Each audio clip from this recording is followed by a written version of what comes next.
बिस्मिल्लाहिर्रहमानिर्रहीम। अस्सलाम वालेकुम। आज हम mathematics Lahore board inter part 2 group 1 2021 objective type solve करने लगे हैं। टाइम 30 मिनट्स, मैक्सिमम मार्क्स 20 हैं। MCQ 2 से स्टार्ट करते हैं और MCQ 1 और बाकी जो दूसरे कुछ MCQs हैं वो एक अलग लेक्चर अपलोड किया जाएगा। तो जो MCQ 2 उसकी वैल्यू है limit x approaches to 0 sine AX over sine BX। Option A है b/a, option B small a, option C a over b, option D 1 over b। तो ये 4 ऑप्शंस दिए गए हैं। इन 4 ऑप्शंस में से एक ऑप्शन इसका एक्यूरेट आंसर है। जैसा कि ये हमारे पास वैल्यूज़ होती हैं limit x approaches to 0 sine x over x, तो एक थ्योरम है, इसकी वैल्यू 1 होती है। तो इन वैल्यूज़ को देखते हुए हमने इसको AX ओवर BX के साथ डिवाइड और मल्टीप्लाई किया है। तो इस तरह से हमारे पास फिर ये एक थ्योरम की शेप में वैल्यूज़ बन जाती हैं। Limit x approaches to 0 sine AX over AX multiply BX over sine BX multiply होगा AX ओवर BX के। तो ये BX over sine BX limit x approaches to 0 ये भी 1 के इक्वल है। Sine AX over AX limit x approaches to 0 ये भी 1 के इक्वल है अकॉर्डिंग टू थ्योरम। तो फिर इस तरह से हमारे पास ये वैल्यूज़ आती हैं a ओवर b। तो a ओवर b हमारे पास जो है ना वो ऑप्शन C बनता है। इस तरह से ऑप्शन C इसका राइट आंसर बन रहा है। Question number 3, if f of x is equal 1 over x power m then f dash of x। Option A minus x m power -1, option B minus m x power minus m -1, option C minus m x power minus m plus 1, option D minus m power -1x। तो देखते हैं कि इसका right answer क्या है। जैसे कि ये वैल्यूज़ गिवन है f of x is equal 1 over x power m, तो इसको हम यूँ लिख सकते हैं f of x is equal to x power -m। तो इसको जब डिफरेंशिएट करेंगे तो पावर पहले लिखेंगे फिर एक पावर कम करेंगे अकॉर्डिंग टू पावर रूल। तो फिर वैल्यू बनी f dash of x is equal minus m x power minus m -1। Option B इसका राइट आंसर बनता है।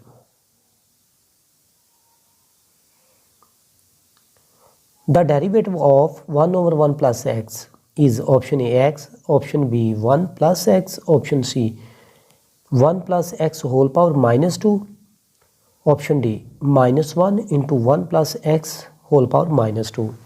तो ये 4 ऑप्शंस हैं, इनमें से देखते हैं कि राइट आंसर क्या है। तो इन वैल्यूज़ को हम ऐसा करते हैं y की इक्वल लेट करते हैं। Let y is equal to 1 over 1 plus x, तो इसको हम पावर में लिखेंगे तो पावर नेगेटिव आएगी। Then we get y is equal 1 plus x whole power -1। तो इसका जो डेरिवेटिव लिखेंगे पावर पहले पावर कम हो पावर रूल के मुताबिक, तो फिर ये पावर पहले आएगी हमारे पास -1 इंटू 1 प्लस x। तो एक पावर इसमें कम करेंगे -1 में से तो ये -2 होगा। तो इस तरह से हमारे पास जो ये वैल्यूज़ आ रही हैं वो ऑप्शन डी की वैल्यू आ रही हैं इस तरह। Question number 5, secant of x,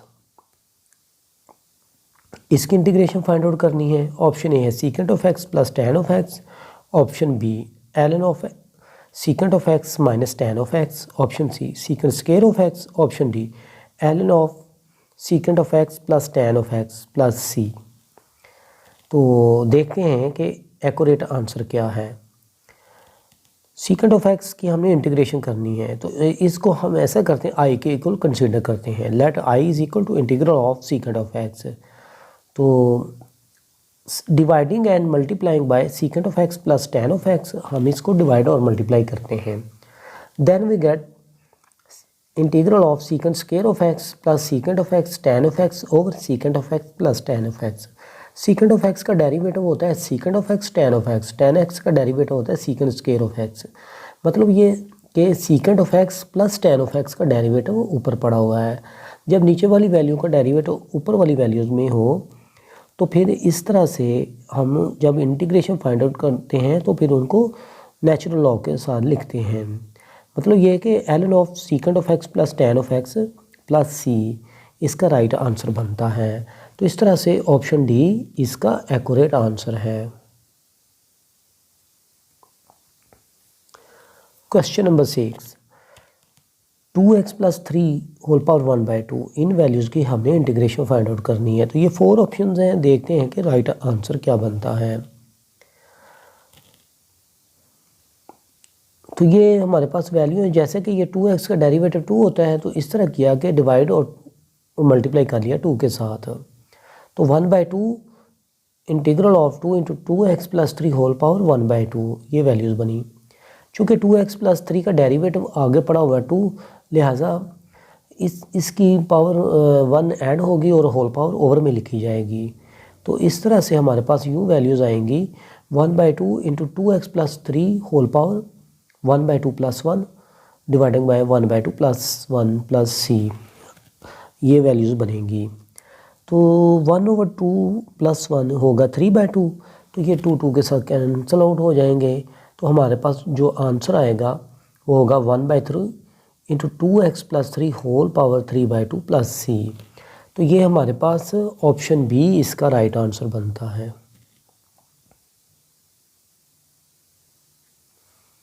question number 7, a minus 2x whole power 3/2 हमने इन वैल्यूज़ की इंटीग्रेशन फाइंड आउट करनी है। तो ये 4 ऑप्शंस हैं, देखते हैं कि राइट आंसर क्या है। तो ये वैल्यूज़ है जैसा कि हमने क्वेश्चन नंबर 6 से सॉल्व किया, सेम उसी तरह का है। उसमें हमने 2 को डिवाइड और मल्टीप्लाई किया, यहाँ पे -2 करेंगे क्योंकि -2x का डेरिवेटिव -2 होता है विद रिस्पेक्ट टू x। तो इस तरह से ये -1/2 बाहर आ जाएगा, integral of -2 into a minus 2x whole power 3/2 ये होगा। तो ये इनकी भी इंटीग्रेशन सेम उसी तरह होगी, पावर 1 ऐड करेंगे और होल पावर नीचे लिखेंगे। तो होल पावर हमारे पास यहाँ पे 5/2 बनेगी। तो ये 2 के साथ कैंसिल आउट हो जाएगा। तो फिर हमारे पास यूँ वैल्यूज़ आएंगी -1/5 into a minus 2x whole power 5/2 plus c। तो ये वैल्यूज़ आ रही हैं।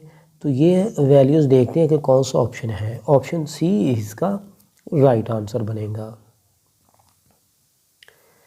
Question number 8, mid point of line segment joining a into 3 and 1 and -2, -4 is.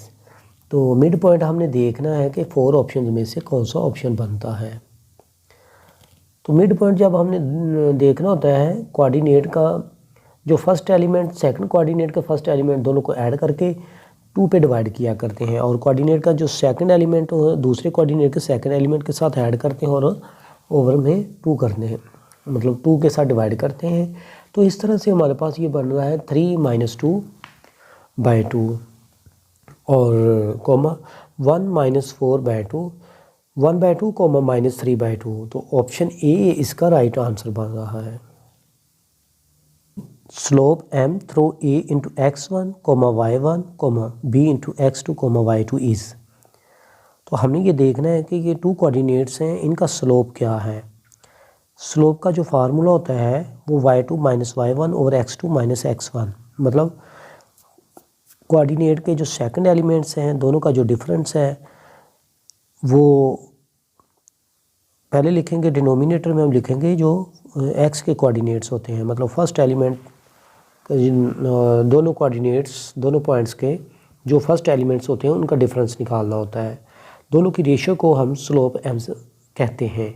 तो इस तरह से हमारा जो आंसर है वो ऑप्शन सी आंसर बन रहा है।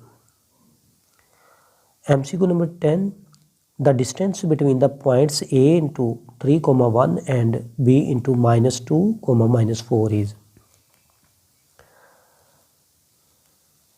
डिस्टेंस का फार्मूला होता है y2 - y1 whole square plus into x2 - x1 whole square. y2 का मतलब है सेकंड कोऑर्डिनेट का सेकंड एलिमेंट, y1 का मतलब है फर्स्ट कोऑर्डिनेट का सेकंड एलिमेंट, और x2 का मतलब है सेकंड कोऑर्डिनेट का फर्स्ट एलिमेंट, और x1 का मतलब है फर्स्ट कोऑर्डिनेट का फर्स्ट एलिमेंट। तो इस फार्मूले के अकॉर्डिंग हमारे पास जो पॉइंट्स दिए गए हैं उनका जो डिस्टेंस का जो फार्मूला बनेगा तो वो वैल्यूज़ पुट करने से हमारे पास ये वैल्यूज़ आएंगी -4 -1 whole square plus into -2 -3 whole square. जब दो साइन एक जैसे वैल्यू ऐड होंगी साइन वही रहेगा, तो इस तरह से बना -5 whole square plus into -5 whole square. तो ये बन गया हमारे पास 50 का स्क्वायर रूट। जब इसको मज़ीद सॉल्व करेंगे तो +-5√2 आएगा। तो ये चूँकि डिस्टेंस का फार्मूला है तो डिस्टेंस लेंथ होता है, लेंथ कभी नेगेटिव में नहीं लिखते, इसलिए इसको पॉजिटिव में ही लिखेंगे। सो d = 5√2। तो ये हमारे पास ये आंसर इसका बनता है। तो इस तरह से ऑप्शन बी इसका राइट आंसर बनेगा। MCQ number 11, x = 5 is the solution set of the inequality. अगर हमारे पास x की वैल्यू 5 हो तो ये 4 इनइक्वालिटीज़ दी गई हैं, तो ये कौन सी ऑप्शन में 5 सेटिस्फाइड करेगा। तो हम अलग अलग सॉल्व करेंगे। तो इस तरह से अगर हम ये इसमें ऑप्शन ए में पुट करके देखते हैं 2x - 3 > 0। अगर x की जगह पे हम 5 लिखते हैं तो 2 × 5 - 3 > 0। 10 - 3 > 0 मतलब 7 > 0। तो ये ट्रू है, तो यहीं पे इसकी इनइक्वालिटी सेटिस्फाइड है। तो इस तरह से फिर हमारे पास ऑप्शन ए ही इसका एक्यूरेट आंसर बन रहा है।